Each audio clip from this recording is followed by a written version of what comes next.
cuestión de que ahora se instaló como tema mediático la toma de tierras, pero justamente lo que hablaba con Sol es, me interesa entender atrás de la toma de tierras que hay, que es un déficit habitacional. Digo, ¿cómo es este juego de es tomar algo o es que falta algo? El tema se puso en agenda estos días porque algunos medios de comunicación lo levantaron y lo convierten en tapa, así como otras veces lo ocultan y sigue pasando lo mismo que está pasando hoy en día, solo que no tiene la relevancia en los medios, digamos. El problema es más de fondo y es un problema que viene también de hace décadas en Argentina, digamos, ¿no? Incluso tal vez podríamos decir desde hace centenas de años, porque el sistema de reparto de la tierra originario, de conquistar, avanzar y repartirle a los grandes generales, coroneles, que después se transformaron en terratenientes, hizo que fuera muy desigual el acceso a la tierra, con lo cual el Estado casi se quedó sin propiedad de territorio virgen o cultivable o apto para residencia, y quedó en manos privadas todo el sistema de acceso a la tierra. Con lo cual, ya ahí tenemos una diferencia clara. El profesor Oscar Tangelson, el recordado y querido profesor Oscar Tangelson de la ULA, él siempre decía que en Estados Unidos y en Argentina las guerras, entre comillas, de independencia, o los ganadores a la salida de las independencias, fueron los bandos totalmente opuestos, porque en Estados Unidos existió un sistema donde los colonos iban apropiándose de tierra cuando llegaban los inmigrantes. En cambio, en Argentina y en gran parte de Sudamérica, el sistema prevaleciente ya era el capitalista, donde si no tenías la cantidad monetaria necesaria para poder acceder a un terreno, no podías acceder, no había manera, no hubo revolución tampoco de la tierra es para quien la trabaja, ni mucho menos, digamos, ¿no? Entonces ahí ya hay consolidada una matriz de acceso a la tierra, ya sea para agricultura, para desarrollo urbano, para vivienda, que no tuvo, digamos, una equidad, en cuenta en las personas, ¿no? Entonces ahí ya hay una matriz que para mi punto de vista, es perversa, con lo cual hay gente que tiene y acumula, y hay otra gente que no tiene el mínimo espacio vital necesario para poder consagrar su vida, digamos, ¿no? Creo que lo más fácil es abordar el problema por la gente que sufre el problema, ¿no? Decirle, esto están ocupando tierra, y no se explica, digamos, la causa de por qué esa gente está tomando tierras. Y la causa esencial es que no tiene ni techo, ni trabajo, ni comida. Entonces me parece que son tres derechos que tiene que garantizar el Estado, y tiene que ver también con un proceso histórico, porque cuando hoy veía comparaciones, ¿no? Por ejemplo, las campañas del desierto de Roca, donde los que eran los dueños de la tierra los expulsaron, y Roca está en los billetes como un héroe, ¿no? Y ahora esta gente, digamos, está reclamando un derecho que no es ni más ni menos que la vivienda, sin contar, ¿no?, en las condiciones en que se instalan, que no tienen acceso a servicios, ni hablar, ¿no?, de las condiciones económicas que tiene una economía de subsistencia. Y eso tiene que ver también con una gran disparidad económica, que para que existan los que más tienen que existir los que menos tienen. Primero porque es fácil caer desde la perspectiva jurídico-normativa en decir, bueno, es una toma ilegal, ¿no? Desde la perspectiva del derecho. Pero digo, también la Constitución Nacional no está cumpliendo, establece que hay que garantizar el derecho a la vivienda, y eso no está ocurriendo, y eso nadie lo cataloga de inconstitucional, de ilegal. Entonces digo, eso también tiene que ver con una mirada, ¿no? de a quién se apunta como el culpable o a quién no se responsabiliza por la cuestión de la vivienda. No es un tema nuevo, como también decía Mariano, desde donde se remonta la cuestión del acceso a la tierra, bueno, en particular a la vivienda, que además no es solo la vivienda, no es solo, bueno, la casa, las cuatro paredes y el techo, hay toda una infraestructura que tiene que acompañar ese establecimiento de vivienda, ¿no? Que eso, digo, no se está dando, y hay intereses que empujan para que eso no sea un derecho, porque que hay que analizar. Como dijo Mariano, hubo intentos o políticas orientadas claramente en intervención en política de vivienda, en peronismo, ¿no? Lo que fue, por ejemplo, la intervención en los planes quinquenales. La primera fue directamente el Estado construyendo casa para el sector obrero, siempre como destinatario del trabajador. La segunda política que tuvo el peronismo fue dejar de construir directamente, pero que puedan acceder al crédito. Entonces había unas tasas bajas, había una posibilidad. Después se cortó y hasta alguna intervención como el Procrear, hubo algún crédito hipotecario, ahí dando vueltas, pero siempre para un sector muy especializado y que ya contaba con posibilidad de ahorro. Entonces siempre se empezó como a relegar el sector que ni siquiera tenía la posibilidad de un empleo formal o de poder, la posibilidad de retener un ahorro, ¿no? De no destinar todo lo que ganaba a suplir, digamos, necesidades básicas. Hay una historia de un tiempo a esta parte empezaron las tomas y antes no había. ¿Y por qué fue la causa? Que calculo es por eso, o sea, la gente dejó de tener acceso a un loteo.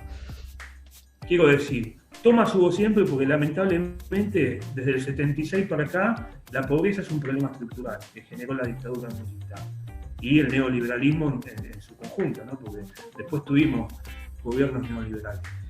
Pero se profundiza mucho más cuando ocurren procesos como el que pasó en los últimos 4 años, donde la distribución de la riqueza se concentró en los sectores más pudientes, condenando justamente a las clases de más bajos recursos a este tipo de economías, vuelvo a repetir, de subsistencia. Entonces, obviamente, hubo gente que perdió la casa, hubo gente que no pudo alquilar más, hubo gente que se empobreció, que perdió el trabajo, y esa gente en algún lugar tiene que vivir. No, digo que hay lógicas, ¿no? Que tienen que ver también con un modelo capitalista y neoliberal, que el valor del suelo sea inalcanzable, que también es verdad hay una mayor demanda porque todos queremos vivir en la ciudad, porque queremos gozar de la centralidad de la ciudad, de los servicios que tiene la ciudad, pero siempre todo es en términos económicos, el que no puede pagar eso no puede acceder.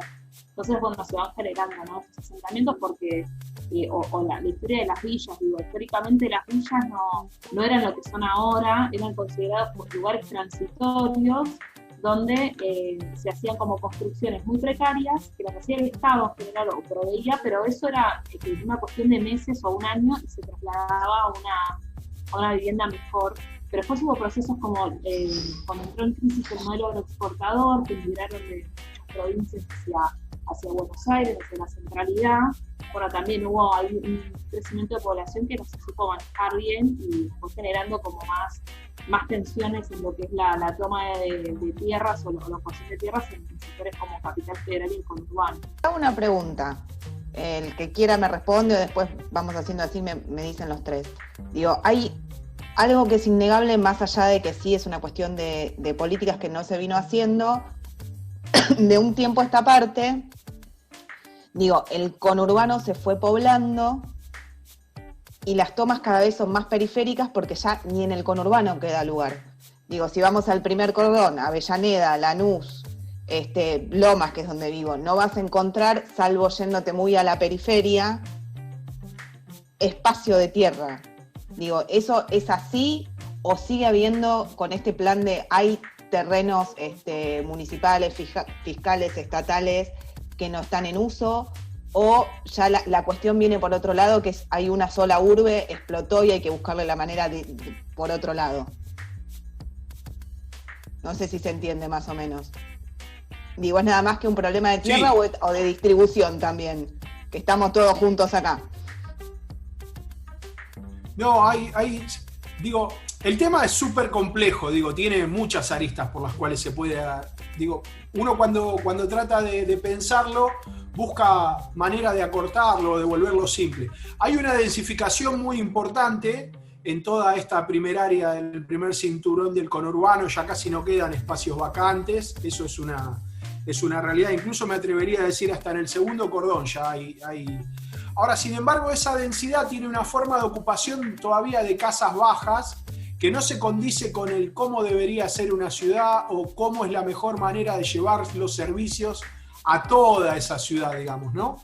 El modelo ese de ciudad, con la casa, con un jardín adelante y tus 25 o 30 metros en el fondo, no es potable para los 6.000, 7.000 millones de habitantes que tenemos en el mundo, no es sustentable, digo, y que esa gente lo pueda hacer con acceso a los servicios, a gas, agua, cloaca, red de electricidad, digo, es la ciudad del futuro. Yo digo, la imagino como lugares más compactos, no sé si 30 metros cuadrados, pero sí aprovechando mucho mejor las alturas, aprovechando mucho mejor los tendidos de todos esos servicios de infraestructura, los servicios escolares, los servicios de salud, incluso los espacios de recreamiento o los espacios verdes, van a tener que ser mucho más compartidos, mucho más compactos. Ese es el modelo de ciudad. Yo no creo que nos podamos seguir extendiendo en terreno, por más que pongamos un transporte súper rápido que nos haga estar en... Me parece que lo que decía Mariano iba más referido a que este tipo de expansión también se adelanta a a cualquier planificación. Entonces, lo que sucede después es que son asentamientos que después terminan formalizándose y no tienen ningún tipo de servicio, con lo cual hay que generar un gran costo en infraestructura para poder abastecer de servicios y que tengan unas condiciones de vida dignas. O sea, es como bien dijo Mariano, es muy complejo este tipo de expansión urbana no planificada, y que totalmente coincido que es insostenible. Empezó a comentar Mariano, ¿no?, de la idea de la ciudad compacta. No es una ciudad sin nada, porque a veces uno cuando habla de que hay que compactar la ciudad, hay que densificar, no tener poco espacio, vas a ver todos amontonados, no. Es un paradigma que se tiene que interpretar bien. Si una ciudad compacta lo que permite es democratizar el acceso a los servicios, te permite tener parques de dimensión metropolitana, ¿sí?, y hacer un aprovechamiento real del espacio, pero no un sobreaprovechamiento o explotación, ¿sí? Obviamente hay sectores donde va a haber una cantidad de pisos permitida, por ejemplo, ¿sí?, pero que tiene que ver con esas ideas, que si hay una urbanización difusa, los servicios nunca llegan, porque es carísimo para llevar a 20 familias. Entonces no se va a invertir y no vale la pena. Entonces hay que pensar, digamos, cómo compactar la ciudad, diseñándola y planificándola para que tenga acceso a todos los habitantes. Con la misma calidad de los servicios que te encontrás en el centro, tener una zona más alejada. De ahí parte el paradigma de compactar o densificar la ciudad. Y después, lo que decía Ariel, que es cierto, ¿no? De repente los barrios cerrados o los country van en contra totalmente de este paradigma de compactación, pero vuelve a esto, como la gente lo puede pagar, que acá en definitiva todo es una mera cuestión capitalista y económica, bueno, que paguen por el agua artificial y paguen por el sendero para andar en bici. Digo, bueno, ¿y qué posición tenemos al respecto de esas urbanizaciones ficticias, esas cápsulas que están ahí, que no son accesibles para todos y que rompen con el modelo de ciudad? Y para mí no se puede hablar de ciudad en esos sectores, porque no es algo integral, no están todos como en un mundo de fantasía dentro del country para otros pocos. Si tuvieran que plantear una solución para la cuestión del hábitat, porque digo, está el tema de las tomas de tierra, que es la necesidad de hoy. Está el problema que se va a venir en 10 o 15 años de la cantidad de gente que no puede acceder a una vivienda y todavía clase media que trabajamos, tenemos un ingreso, pero que no llegamos a eso y alquilamos y vamos a seguir alquilando toda la vida. Y es como una bola de nieve que se va haciendo. La ciudad que planteaba Mariano, que bueno, listo, ya no da para más, hay una sola urbe, hay que compactar la ciudad.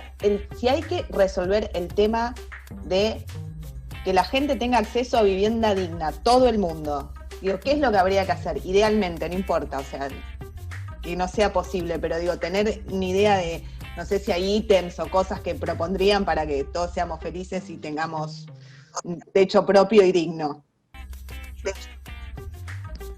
Yo quisiera decir en ese sentido que me parece que el gobierno que acaba de asumir hace menos de un año, más allá del contexto de la pandemia, tenían claro que esta era una deuda para con las políticas. Digo, al crear el Ministerio de Hábitat y poner una persona como María Eugenia Bielsa para dinamizar este tipo de cuestiones, después se nos cayó el techo con la pandemia y un montón de situaciones, pero me parece que ponerlo en el centro de la agenda política, darle un rango de ministerio, apartado de lo que siempre fue obras públicas o de las ensaladas que se suelen hacer en los organigramas, me parece que fue una señal muy fuerte de que se pensaba trabajar sobre este tema.